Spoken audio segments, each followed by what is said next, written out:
अस्सलाम वालेकुम dear students, मैं आपका केमिस्ट्री के टीचर मोहम्मद इकबाल। हमारा आज का टॉपिक है रिफाइनिंग और electrical refining of the copper या प्यूरिफिकेशन ऑफ कॉपर। आप पिछले टॉपिक में पढ़ चुके हैं कि हमने उसमें से केमिकल प्रोसेस के तरीके से मैक्सिमम जो इम्प्यूरिटीज़ थी वो निकाल दी, और वो जो निकलने वाली इम्प्यूरिटीज़ थी वो आयरन था और सल्फ़र था। अब जो है इसमें कुछ इम्प्यूरिटीज़ हैं, क्योंकि ये जो कॉपर हासिल हुआ जिसे हम ब्लिस्टर कॉपर कहते हैं ये 98% प्योर है। इसमें 2% इम्प्यूरिटीज़ अभी मौजूद हैं।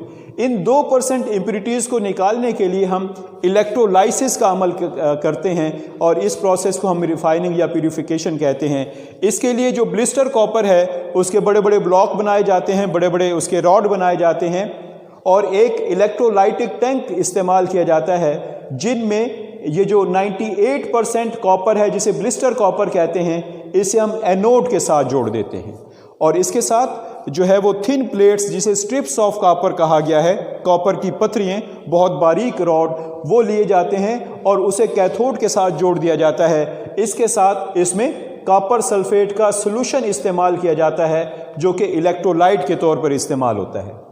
जब हम इलेक्ट्रिक करंट सप्लाई करते हैं तो ऑक्सीडेशन और रिडक्शन रिएक्शन होता है। एनोड पर ऑक्सीडेशन रिएक्शन होगा, कॉपर एटम इलेक्ट्रॉन लूज करेगा और कॉपर आयन में तब्दील होगा, 2 इलेक्ट्रॉन रिलीज होंगे। ये कॉपर आयन नीचे सॉल्यूशन में, यहां से ये कॉपर आयन जो है वो कैथोड की तरफ जाएंगे। कैथोड से ये कॉपर आयन 2 इलेक्ट्रॉन लेंगे और लेने के बाद ये प्योर कॉपर एटम में या न्यूट्रल कॉपर एटम में तब्दील हो जाएगा, और इस तरह ये कॉपर आयन जो है वो कैथोड पर तब्दील होते जाएंगे। जैसे जैसे वक्त गुजरता जाएगा, डियर स्टूडेंट्स याद रखने की बात है कि जो एनोड है उसकी थिकनेस में कमी होती जाएगी और जो कैथोड है उसकी थिकनेस में इजाफा होता जाएगा, और आखिरकार ऐसा होगा कि जो एनोड है ये बहुत थिन हो जाएगा और कैथोड थिक हो जाएगा। क्यों? कि कॉपर एटम आयंस में तब्दील हुआ और आयंस में तब्दील होने के बाद कैथोड पर मुंतकिल होता गया, और इस प्रोसेस के दौरान जो 2% इम्प्यूरिटीज़ थी वो ना तो ऑक्सीडाइज होती हैं और ना ही रिड्यूस होती हैं, वो एनोड के नीचे जमा होती जाती हैं। इन्हें हम एनोड मड कहते हैं, इसे हम एनोड मड कहते हैं। ये वैल्यूएबल मेटल्स हैं जिनमें हमारे पास गोल्ड, सिल्वर और प्लेटिनम वगैरह शामिल हैं। वो ना तो ऑक्सीडाइज होती हैं ना रिड्यूस होती हैं, और नीचे एनोड मड की शक्ल में जमा होती जाती हैं। तो इसके साथ हमारा ये जो कॉपर की मेटलर्जी का प्रोसेस था वो मुकम्मल हो गया। इसे हम फ्लो शीट की शक्ल में जो है वो देख लेते हैं। हमने क्रश्ड ओर ली, पीसीवी ओर ली, और उसे कंसंट्रेशन के अमल से गुजारा। कंसंट्रेशन के अमल से गुजारने के बाद हमें कंसंट्रेटेड ओर हासिल हुई। उस कंसंट्रेटेड ओर को हमने रोस्टिंग के अमल से गुजारा।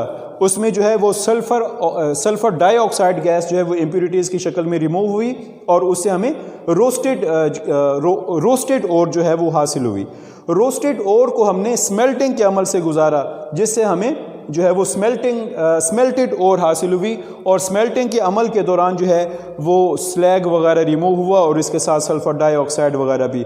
उसके बाद हमने इस स्मेल्टेड ओर को बेसिमर कन्वर्टर में डाला और बेसिमराइजेशन का अमल हुआ। इस दौरान भी मुख्तलिफ़ किस्म की इम्प्यूरिटीज़ सल्फर डाइऑक्साइड गैस की शक्ल में और स्लैग की शक्ल में जो है वो रिमूव हुई। बाकी हमारे पास ब्लिस्टर्ड कॉपर हासिल हुआ जिसमें 98% कॉपर है, 2% अभी इसमें इम्प्यूरिटीज़ हैं। इस ब्लिस्टर कॉपर को हमने रिफाइनिंग के अमल से गुजारा या इलेक्ट्रिकल रिफाइनिंग के अमल से, और इसमें जो 2% इम्प्यूरिटीज़ थी वो एनोड मड की शक्ल में रिमूव हुई, और बाकी हमारे पास 99.9% कॉपर हासिल हुआ जिसे हम प्योर कॉपर कहते हैं। तो ये हमारा इलेक्ट्रिकल रिफाइनिंग का अमल या कॉपर की मेटलर्जी का अमल मुकम्मल हुआ।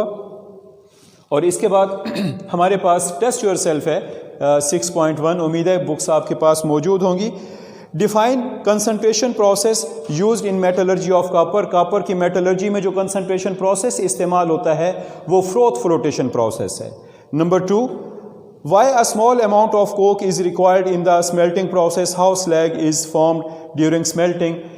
थोड़ी मिकदार में जो है वो कोक क्यों डाला जाता है? So that it burn in the excess of oxygen and produce heat ताकि कोयला जले और उससे हीट पैदा हो, और जब हीट पैदा होगी तो स्मेल्टिंग का बाकी अमल जो है वो प्रोड्यूस होगा। और उसमें स्लैग कैसे बनती है? जो आयरन ऑक्साइड है वो सिलिकॉन डाइऑक्साइड के साथ मिलेगा और इससे फेरस सिलिकेट बनेगा।